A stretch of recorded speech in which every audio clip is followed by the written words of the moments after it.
we're going to make our foldables, and those are going to give us definitions for type 1 and type 2 error.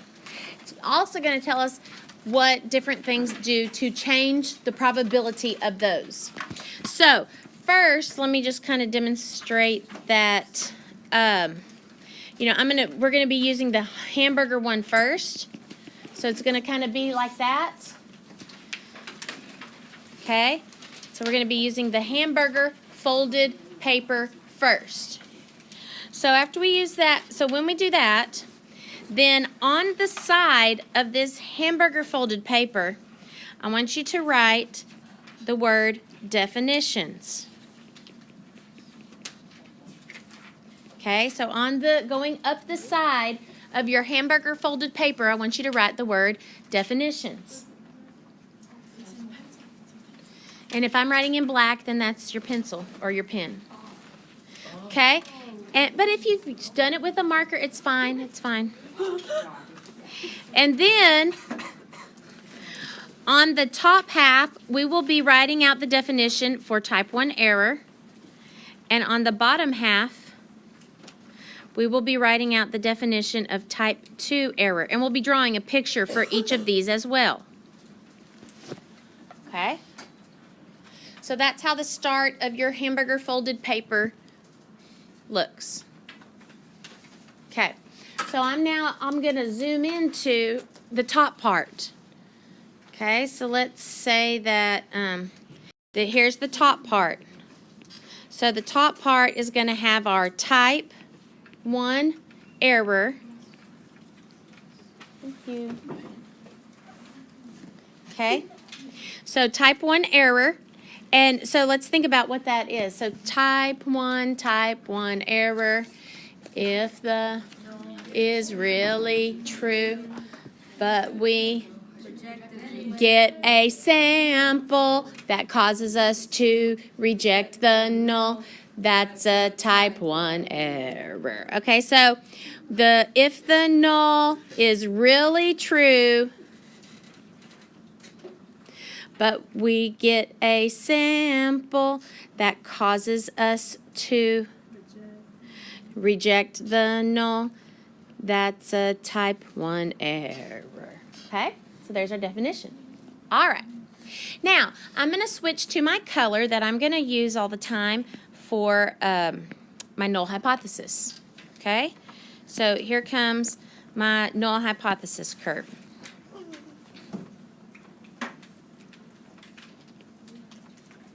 And so there is HO. And we're going to write definitions and stuff over there. So this is, so what you see is the top half of your paper. So with a type 1 error, the null is true. And so that means all the data is centered in this area. All the data is centered there. So we got all these different p-hats. And they are centered. Now, they go all the way to the edge. Some are very unlikely to happen, and they happen. Okay? But the majority of them are happening in this middle section, centered at the null hypothesis. Okay?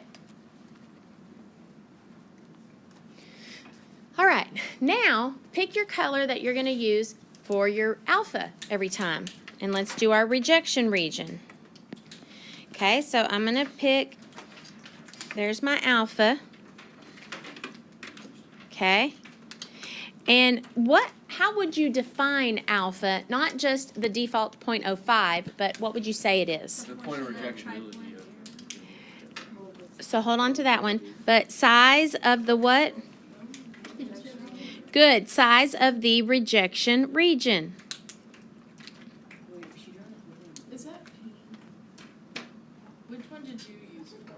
Red. Do we have to use colors, Mr. Cullen? No. Okay, I'm sorry. This is crazy.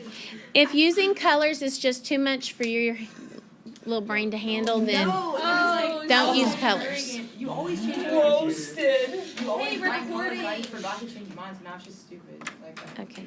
So I didn't mean little in terms of you're not intelligent. I mean I was just a phrase. So because I can tell you right now, I have a child, one of my children, he would be like, both of my children probably Oh, really? would be like, what the world? Why are we having to do this stupid color stuff, right? Yeah. So I get you. Okay. I don't feel like. But some people do learn from that. Okay, so here we go. Here's our alpha. That's the size of our rejection region. So if I was to talk about these things, if I was to talk about these, so these samples in this area cause me to what? Okay, good. These samples cause me to reject a true null hypothesis. And what is that called? Type 1 error. Good. So, however many samples, whatever proportion of samples are in that red area, that is the probability of my type 1 error. So, we're going to give alpha another definition. And what is alpha's other definition? Proportion of type 1. Probability. Very good. That's it. Probability of type 1 error. So let's think about this. If you increase alpha, then the probability of type 1 error increases, and so on, because those are the same thing. Okay? And so that's the end of the top part of our hamburger page. All right, so now let's go to the next page. So now, or let's go to the bottom of your hamburger page. Okay, you ready? Here goes to the bottom of your hamburger page. If the null is true. So I don't need, all right, so at the bottom of your hamburger page, you had put type 2 error definition. This is the bottom of your hamburger page. And so, type 2 error, oh, type 2 error, we fail to reject a false null hypothesis. Type 2 error, type 2 error, we fail to reject a false null hypothesis. Type 2 error, type 2 error. Okay, so now let's put our null hypothesis on the grid just like we did before. Same color for your null hypothesis. Your first color, your HO. But what can you tell me about this curve and the data? It's all false. It is not in there, or it's not centered here. So the data is not centered here.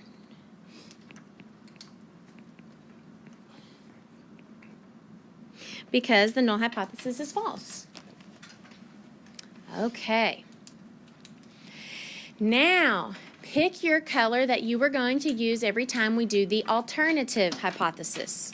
So, I guess I'm going to use Pink. I don't have a Purple. I know. No. I don't have pink as an option. I only have green as an option. Sorry. So I guess earlier I told you I was going to use purple. That's because my board had purple as an option. This one, I don't have that as an option. I got to use that. Hopefully you can see that green. And so since the null is false and the data is centered around, data is centered here around the alternative. So I'm going to draw a lot of my data, and a lot of it is going to be in the vicinity. Most of my samples are going to be all this section close to the HA. Now, this curve, it goes all the way. I get samples. These ones up here are not very likely. These ones way down here, not very likely, but they can happen. Okay? Most of the ones happen here in the center. All right, so you don't have to draw as many as I did. Yeah, you don't have to draw as many as I did. I'm just drawing while I'm waiting on y'all to finish your stuff here. But you're like, we keep drawing. All right, now, let's go ahead and put our alpha in there. Okay, so we're going to put our alpha.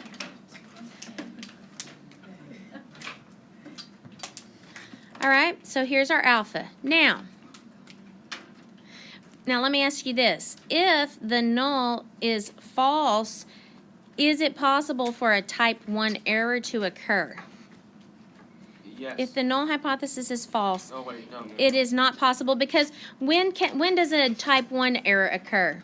I'm not going to have an area where there's a type 1 error, okay? I mean, I could show you that this is the rejection region, but technically I can't have a type 1 error, all right? So now what I do want to show you is where the type 2 error would occur. And where is that on this picture? To the left of alpha. You see all of this section here? This section here, let's go ahead and say what's happening in there. And let me draw, at least one sample in there. So in this section here, to the left of alpha, let's say, what's going on there? These samples do what?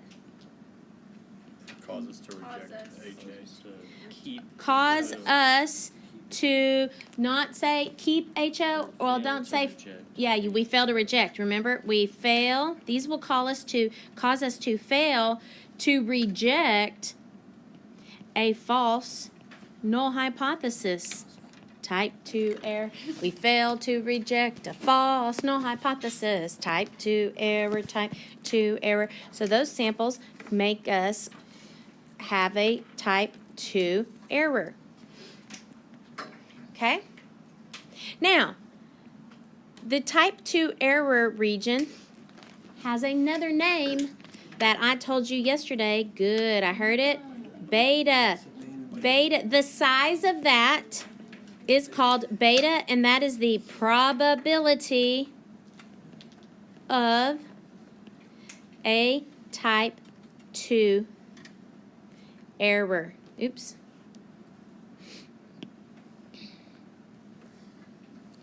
Probability of a type 2 error. Okay, very good. So we're almost finished with this picture and all of our definitions, and then we'll go on to the mechanisms of change. All right, now you're going to get to use your highlighter. Okay, this highlighter area is going to represent power. Ultimate power. So power is, let's remember from yesterday, power is the probability to reject the null. To reject the null. If it's false, indeed. Dun, dun, dun. So I want you to highlight the samples. It's everything east of alpha. Okay, that works. I can handle that. So everything in the alternative curve, all of these samples would lead me to reject the false null hypothesis. So these are all, that's all good stuff right there. But then you get that little bit down there. Well, that was supposed to, oh, dang it. Oh. Okay, but that's okay. Okay, sorry, it's too much. Okay, so I want to go ahead and define that. That yellow highlighted area, or whatever highlighter you have, is power. And again, we defined it yesterday. Power. Oops, sorry, I did one lowercase and the rest kind of. They have like psychoanalysis for people who do things like that, right? Who knows? Okay, like switches up your, yeah, pretty much. Switches up your capitals and your lower cases. Okay, so what's our definition here? Power is the probability to reject the null, if it's false indeed. To reject HO, power is the probability. Dun, dun, dun, to reject the null, if it's false indeed. Okay? So there is the end of our hamburger page and the end of our definitions. Okay, so you can now go on to a hot dog page. Wait. Hot dog, hot dog, hot dog. That's right. Back off. All right, so we're going to start now. We got our little hot dog foldable, and so I'm going to draw this right here because that's where yours is folded along your little hot dog thing. Okay, so your hot dog folded piece of paper. Now, what you're going to put along the side of your hot dog folded paper is the element of change that we can control. So what's one of the elements that what's one of the mechanisms that we can control that we could change to affect the probabilities of those errors? Alpha. Okay, we'll go ahead and start with alpha. I heard that one. So we're going to talk about what happens when we change the alpha. So see, I'm going to write that on the side of my hot dog page. Okay, and I'm going to end up doing it such that this top section is going to have an alpha of 0.05, and the bottom section is going to end up with an alpha of 0.10. So I'm going to increase alpha when I drew my pictures. All right. So I want you to use your color that you use for your null hypothesis. So let's use our null hypothesis color. So here is my HO. And I'm going to draw its duplicate below. Now, while you're drawing those, I'm going to talk to you about the fact that those are identical curves. They're centered in the same place. All that I'm going to change in them is the alpha. And I did not indicate whether or not these are true or false at this point. I just indicated, if it was true, that's where your data would be centered. Now, we're going to do the same thing and put our alternative curves on here. So we're going to draw the overlapping alternative curve, which is identical down below, and that's the HA. And if the null hypothesis was false, then that's where the data would be centered.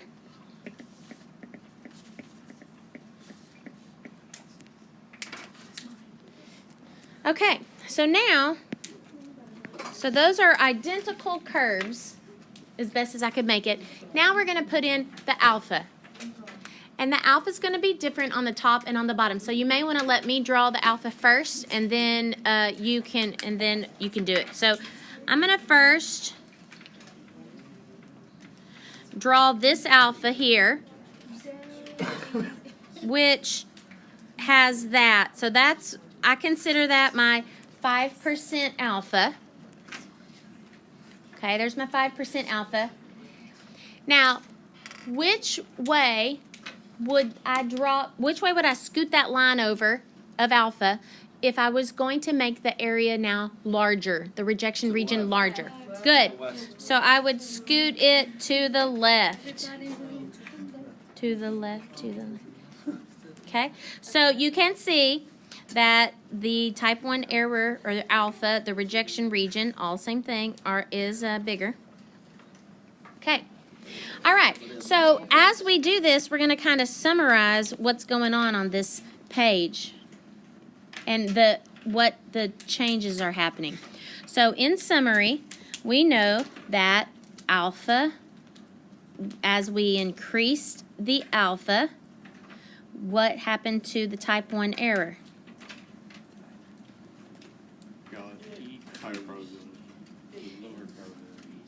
Since those two mean the exact same thing, I hope you can see that those two increased because they are the exact same region. Alpha and type 1 error both went up, okay? So let's shade type 2 error. On the top curve, shade your type 2 error here. And on this bottom one, might not have done a very good job making this curve here be the same. Okay, so here, it's not as easy to see, but okay, so can you tell what happened to type 2 error? It got smaller. Good. As alpha scooted over and made type 1 error bigger, type 2 error got smaller. Good. So the probability of a type 2 error got smaller. In other words, what's also that known as? Beta. Good, also known as beta. Okay, now we're going to highlight, because we're going to highlight what section?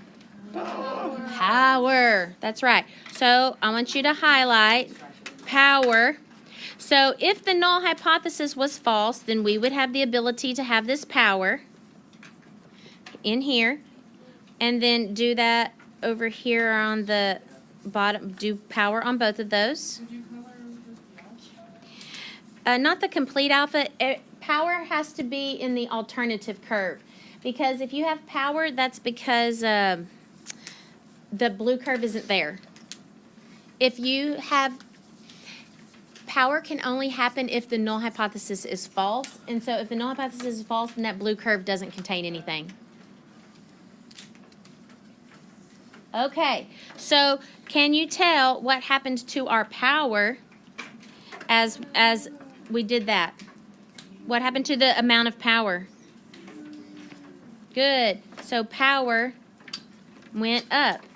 And of course, we've already talked about that type 2 error plus power makes that whole entire curve, okay? So that's why they're related.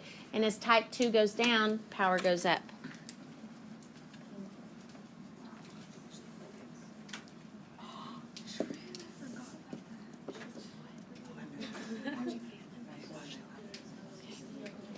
All right, so there we go. So now we're going to, so that's the end of the elements of change of the alpha.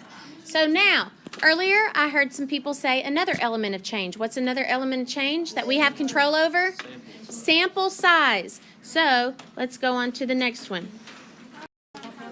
The next hot dog page. Yes, it is. Starting out.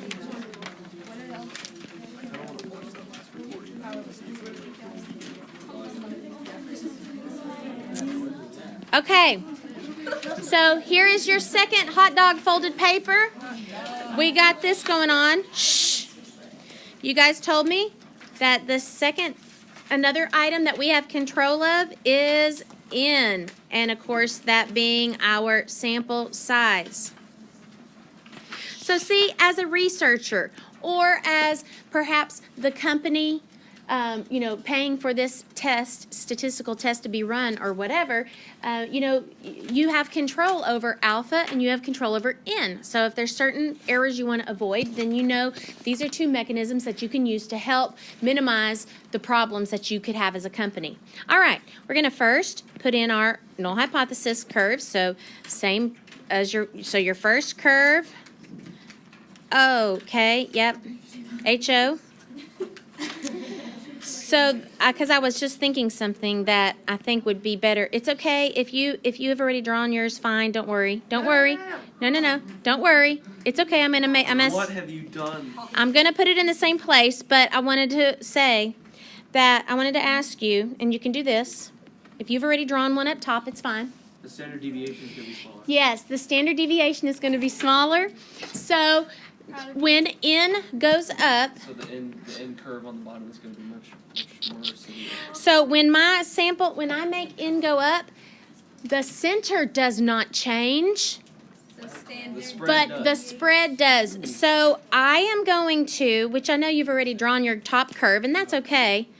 I just am going to make sure that my top curve is wider and flatter than my bottom curve is going to be taller and narrower, but you need to make sure they have the same center. Changing N did not change the center. It just changed the spread. Okay. Now let's do that for the alternative. Shh. Okay, we got HA and then the same center right below it. You got HA center and the same center right below it.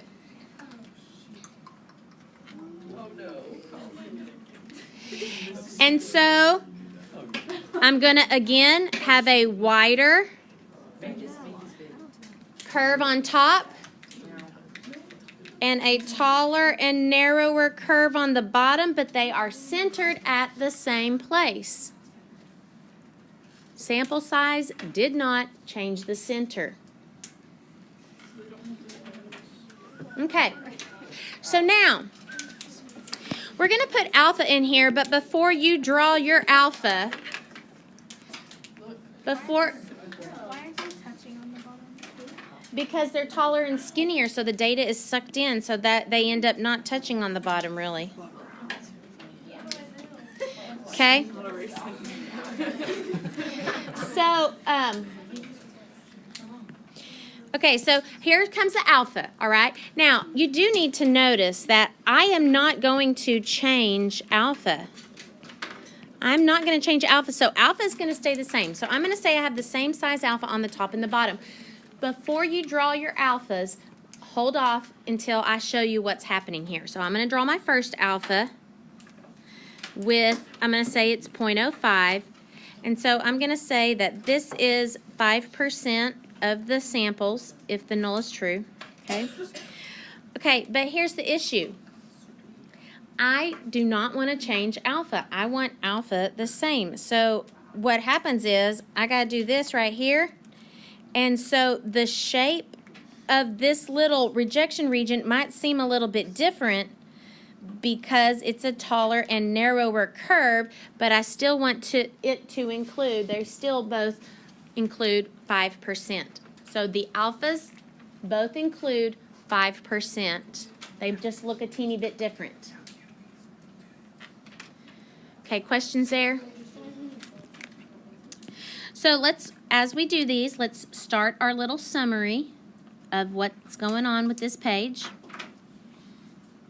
So we know that for our summary, this page is about n going up, which of course we know made the standard deviation go down.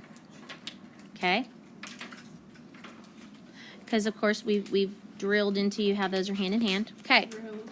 But here's the thing. I need you to talk to me about type 1 error. It's almost impossible. Well, how has it changed from the top picture to the bottom picture? They stay the same. It stayed the same. Good. That was kind of a trick question. So I'm going to put in parentheses here, alpha is the same. So incidentally, type 1 error is also the same. See, changing the sample size did not affect type 1, alpha. We kept alpha the same. Because a person defines what alpha is, and a person defines what the n is. So one didn't affect the other. Alpha is the same, so type 1 error is the same. Okay. All right, now we're going to talk about type 2 error. So here we go. Here is our type 2 error to the left of your alpha. And so how about on my bottom picture? What do I have as far as type 2 error down there? Basically nothing. Yeah, or very, very small. Basically nothing or very, very small. So that type 2 error so by pulling those curves in, it significantly did what to my type 2 error? Went down. It significantly decreased my beta. Good job, my type 2 error. Okay, it really made that type 2 error go down to the ground. Okay? All right, and what's the final topic that we're going to put in here? Good job. Let's put it in there. Power is to the right of alpha, and so this is saying if the null hypothesis is false and the data is centered around alternative, there is the probability that I will reject that false null hypothesis. But whoa, look at your power on the bottom curve. It's almost 100%. It is almost 100%. Very good. So, Want a gold star? in essence, what happened to power as n went up? It went up. Power also increased. Okay? So, if you are a company And for whatever situation, a type 2 error is a very bad thing, detrimental to your company, hurtful to your company. You might consider increasing your sample size because that's going to really decrease that type 2 error and make power go up. All right, so that's a key there. Yes? So increasing sample size will always increase confidence. In like this. It will increase the probability that you reject the null hypothesis if it is indeed false. It will increase the power, yeah. So if you feel like you really need to detect if the null hypothesis is false, then a bigger sample size will do it for you. Okay, moving on to our last foldable.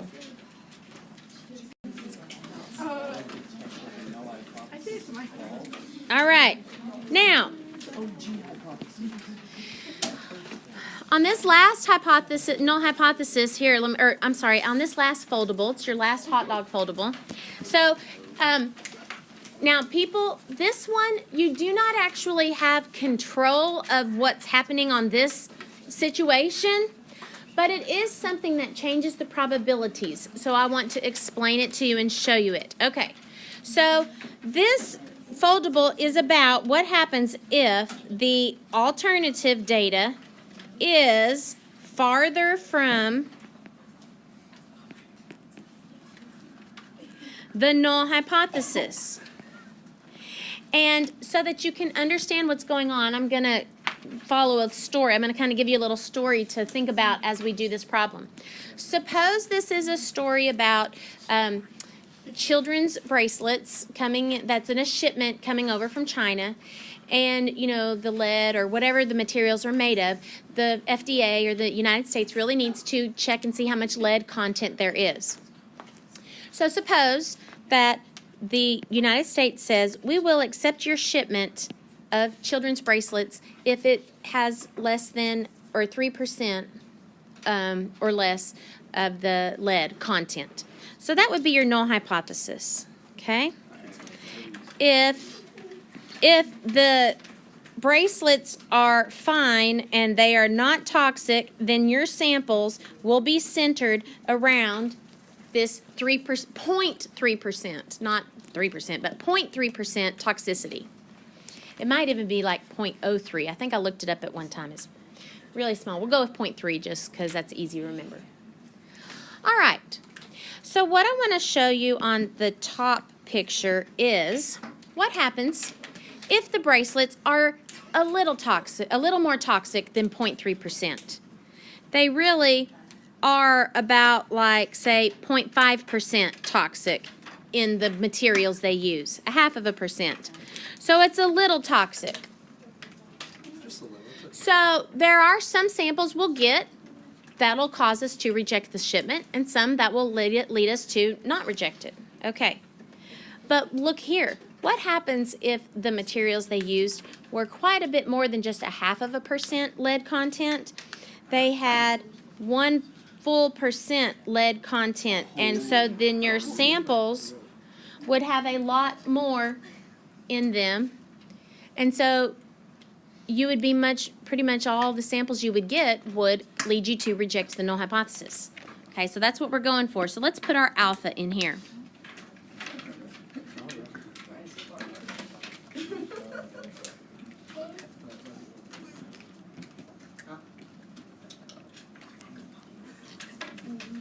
Is that 0.03?